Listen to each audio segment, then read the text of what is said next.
From the Samson Production Studios in the heart of Hazleton, Pennsylvania, it's your News 13. Brought to you by SSP TV and the Standard Speaker. While Election Day is still a few weeks off, it was time to vote at one local school as the students were given the opportunity to choose their school's nickname and mascot.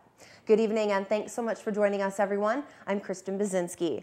Well, the time is finally here. McAdoo-Calaire School will soon have a mascot to call their own. What will it be? The Mustangs, Bears, Maroons, or Marauders?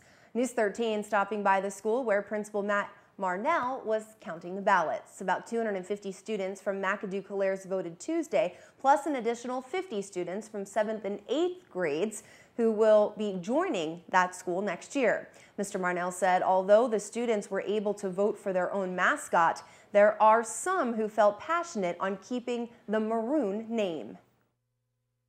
There were some passionate people and opinionated people, and rightfully so. You know, they have a connection to this area, and they have a tremendous amount of respect for that Maroon name, and they wanted to see that name go through and be attached to the new middle school as opposed to the students selecting the actual name. I picked the Marauders because I liked some of the pictures and they sounded interesting.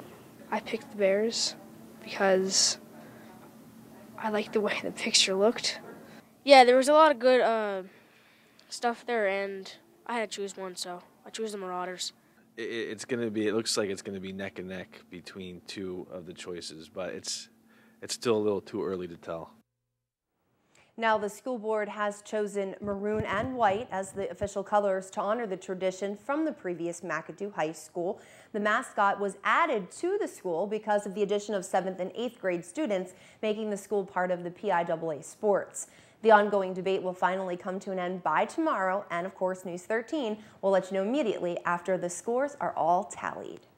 In other news tonight, Freeland Borough Council President Bob Quinn Jr. says he doesn't have a problem putting more police on the streets, but in return, residents will have to pay more taxes.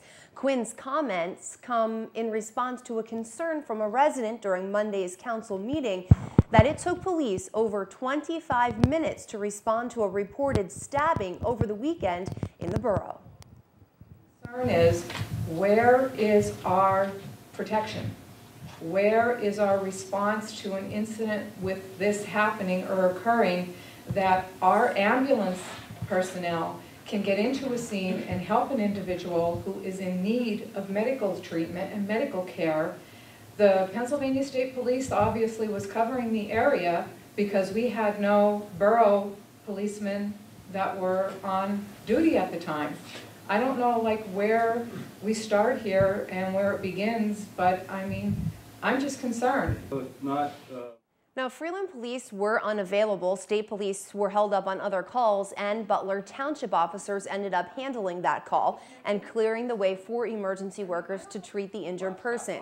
Witnesses said not only was there someone hurt who needed medical attention, there was also an irate person involved who could have hurt someone else because there were no police there to secure the scene. Quinn said council, the mayor, and the chief of police will get together and talk about police coverage hours, but the people of Freeland should know that the force is being beefed up with the addition of more part-timers, and foot patrols are now in full swing. I've had at least 2-3 people come up to me who are in their 70s, 80s, who have lived here their whole life, and they said that's the first time in decades that they actually saw 2 officers on foot patrol at the same time, basically walking the beat. And they're happy to see that. When they're out there doing parking tickets, they're just not out there doing parking tickets. They see what's going on. They see suspicious people. And also, if there's drug dealers, which there are in town, we know there's drug dealers. Everybody knows every community has them. To see that officer out there on foot patrol, it might be a deterrence. Quinn says foot patrols will continue throughout the summer season, and in addition, Officer Matt Williams, who has been out since being involved in an accident while on duty, will be back on the force soon. Quinn also talked about a grievance filed by a former police officer, Scott Mikoleshko, who was fired from his position with the borough. Mikoleshko felt he was terminated without cause. Council did not accept that grievance and also denied Mikoleshko's request to keep his custom-fit bulletproof vest that the borough paid for. News 13 has your first look at a composite drawing of the man troopers say sexually assaulted a teen inside a bathroom stall at a local mall. We first told you about this scary incident Monday night, and tonight the search continues for this man who troopers say assaulted the 16-year-old Pottsville girl in a restroom at the Schuylkill Mall. It happened around 6:30 Saturday night. Police said the girl described her attacker as a black man in his 20s, between 5'10" to 6 feet tall, with a thin build and a thin oblong face with brown eyes. He was wearing a gray or black zip-up hoodie and dark jeans or black pants. Police say her description of the man was similar in another assault on March 8th in that same restroom. Anyone who has information helpful to police is asked to contact them confidentially. That number, 874-5300. We now know more about that nasty accident in Schuylkill County Monday afternoon. The crash involving a tractor-trailer and car closed down Route 309 around 2:30 for almost an hour. The woman, Teresa Sokolovsky of Hazleton, was trapped in her Honda CR-V for about 10 minutes while firefighters from McAdoo and Hazel Township cut her free from the wreckage. Klein Township Police tell News 13 she was flown from the crash to Lehigh Valley Hospital, where a spokesperson told us this morning she was admitted and is in critical condition. The trucker, Sam Pagan of Woodbury, New Jersey, complained of some pain and was taken by ambulance to Hazleton General Hospital. Police Chief John Petrilla said Pagan told them both vehicles were moving north on 309 when Sokolovsky, for some reason, began to pass him near Silverbrook Road and cut in front of his rig. Police said their investigation is ongoing. A man is in prison tonight and a woman injured after a fight broke out over a song playing on the radio. The song dispute happened in West Hazleton on Allen Street Sunday night. West Hazleton police tell us 30-year-old Kevin Dancer was locked up after 29-year-old Jamie Bronley was found bleeding from her nose and mouth. Bronley told police she and Dancer had gotten into an argument over a song playing on the radio when Dancer punched her in the face and then threw her to the ground. Dancer fled the scene prior to arrival of police, but was found a few blocks from the home and cuffed. Dancer is charged with simple assault, harassment, and public drunkenness. Bronley was treated at the scene by ambulance workers, but did not want to go to the hospital. Coming up on News 13, Freddie B will fill us in on how the Hazleton area girls soccer team did Monday night as they took to the field. And later, we'll head to the Valley Elementary Middle School where students were showing off their science projects. And let me tell you, from what I saw, they were pretty cool. Stay with us.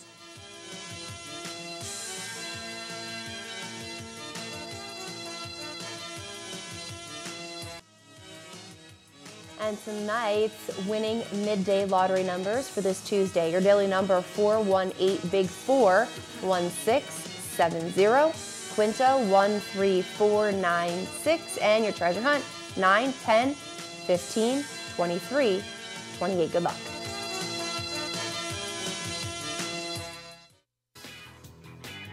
Good evening, everyone, and here's tonight's Talk of the Town. There will be a rabies clinic held April 14th from noon to 4 at the Memorial Veterinary Hospital in Troop. The cost is $10 for rabies vaccinations. Cash only, please. Dogs must be on leashes and cats must be in carriers.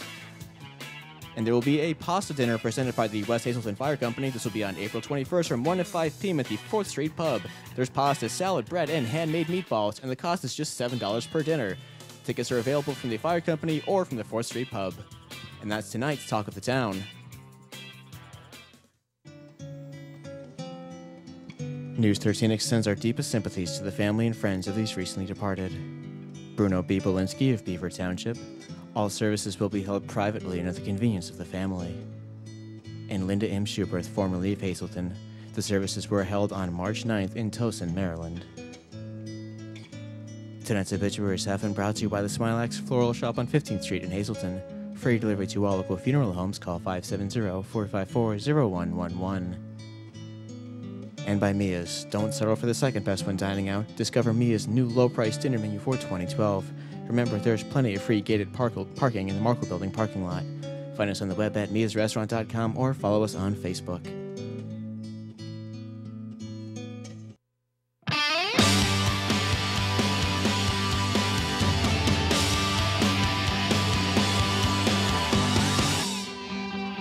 For this week's Super segment, we're getting our hands kind of dirty. We're at the Automotive Technology Center at the Hazelton Area Career Center. I'm here with their teacher, or instructor, I should say, same difference, Mr. DeBello. So tell me a little bit about what today's lesson is. Today, my students are 10th grade students. They're level 1 students, and they're basically what they're doing is they're learning how to check automotive batteries. What they're doing is they're doing load tests to see if the battery is actually functional to start the vehicle. These boys right now are doing what is called a parasitic drain, and they're seeing if the vehicle and that stuff basically has a drain on the battery. So like during the night, the customer comes in, if the car will not start, something's actually draining the battery down during the night. So they're doing the check to see if the battery's good. All right, let's check in with these boys. So, oh my gosh, I see a spark. What are you doing? We checking if the fuse is not blowing or if it's safe. So we have to like check the negative terminal with a negative cable, and then we have to put like a positive to ground so that like, we could have currents flowing around. And how does this battery look? Is it charged? Is it not charged? It's charged. We made test. We're doing projects, and this is the parasitic battery load test, and we gotta check how many the current in there. Now, do you enjoy doing this? Is this fun? Yeah. Why? Because it actually helps you for the future and stuff. And it's hands-on, right? Yeah. All right, guys. Well, great job. Keep it up. I'll have to bring my car in for a checkup. So we're going to head over now to the diesel section. So come on. All right, now we're headed over with the big rigs in diesel technology. I'm here with Mr. Bush, the instructor. So tell me a little bit about today's lesson. Today's lesson, they're learning how to install the auxiliary devices such as the oil cooler. Jamie's working on the auxiliary drive. They have to get the gaskets ready so they get a good sealing surface, and also they've painted them to make sure for rust and corrosion. And it makes them take pride in their work. They're doing a nice job, and they're putting out the product to show it. But that's basically what they're doing, making sure the gaskets fit appropriately, make sure they have the appropriate bolts, and put the engine together. It's just one of various components that go together with rebuilding the whole engine. All right, awesome. So tell me why you enjoy doing this. We have fun doing it. You learn a lot doing it. Good instructor, teaches us a lot. So you definitely cannot mind getting dirty. No. And you don't? No, I don't. And so tell me, what is your favorite part about the class? Just knowing that I can get my hands dirty, getting new knowledge on what I'm doing. He teaches me, tells me everything new every day. He just puts a smile on my face. So what is this again? It's the oil cooler for the engine. Okay, and what do you have here? I have the auxiliary. All right, very, very interesting stuff. Now, my hands are still clean. I think I'll get them dirty next time. So for this week's Super segment, I'm Jasmine Brooks, and I will send it back to you in the studio. Jasmine, thanks so much. Well, how would you like to try some homemade body glitter or figure out your dog's favorite color? Maybe you want to make your own butter. Well, these are just some of the awesome science experiments students created at the Valley Elementary Middle School Monday night at the annual science fair. News 13 stopped by to talk with second grade teacher Mrs. Zamonis and her students to see what they have created. I'd love to introduce a couple of my students. Could I do that? And students, would you like to say your first and last name and tell them what your project is? Okay, let's start off. Your name? Alyssa Rose Mazurkevich. Nice I'm and loud. doing homemade body glitter. Homemade what? Body glitter. Oh, awesome. And Leanne Bereznik? What is my dog's favorite color? What is your dog's favorite color? That's a great project. Jaden, face the camera. Jaden, this is Jaden, and what project did you do, Jaden? I did Bubbling Wizard's Brew. Cool. What do you have to do with that? Once you put in the baking soda, it really bubbles up. Oh, and more, awesome. It bubbles more. And you did it with your little brother, right? Yep, my brother Tegan. Great. And who's his teacher? His teacher is Mrs. Shershin in kindergarten. Kindergarten. And Connor Wolf, tell us about your science project. Mine is making butter. And who did you do it with? My sister. And what's her name? Sylvie. And Wolf. what grade is she in? 5th grade. Awesome. And this is Ashton. Ashton, tell us about your project. Bobbing raisins. Bobbing raisins. And did you do it with anybody? Mm-hmm. Who did you do it with? My brother. Your brother? And what's your brother's name? Christopher. And what grade's he in? First grade. And who's his teacher? Miss Goulash. Awesome! Brianna? I did a bouncy egg. A bouncing egg. And did you do it by yourself or in a group? I did it with my 2 cousins. Your 2 cousins. And they go to this school also? And what are their names? Becky, Sarah, and Becky Cobian. And what grade are they in? Becky's in 7th and Sarah's in 5th. Wow. And last but not least, we have Emily here. Emily, what kind of project did you do? I made a project Look at the camera. About coal. About coal. And who did you do it with? Your best friend? I did. My dad. Her dad. That is so great, guys. And I have my camera here, too, and I'm going to go around and take lots of nice pictures for you, okay?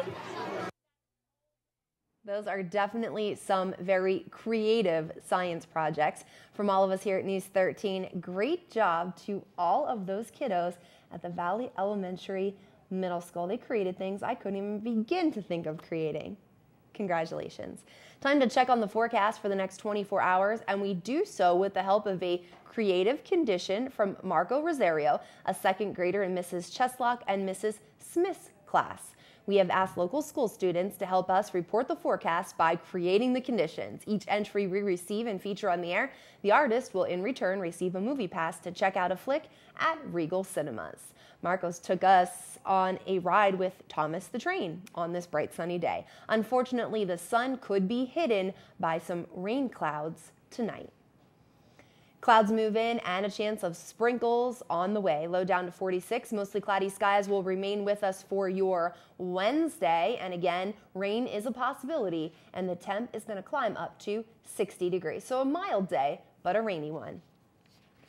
Your forecast tonight live at 5 brought to you by Just Windows and much, much more. 636-1133. Make sure you check out their website at justwindowsandmore.com. Better windows plus better installation equals Just Windows.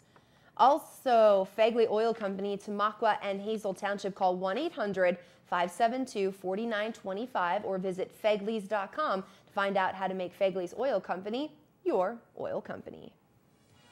Your Live at 5:30 is on deck. Have you been wearing your sunscreen? We'll stop by a local doctor's office to find why it's so important to lotion up right now, even in the cold. Plus, have you ever tasted an Easter pie? The traditional pie has a number of ingredients. We'll check in with some talented bakers coming up. And get ready to light some candles. The city of Hazleton is celebrating a big birthday. It's all headed your way next. Stay with us.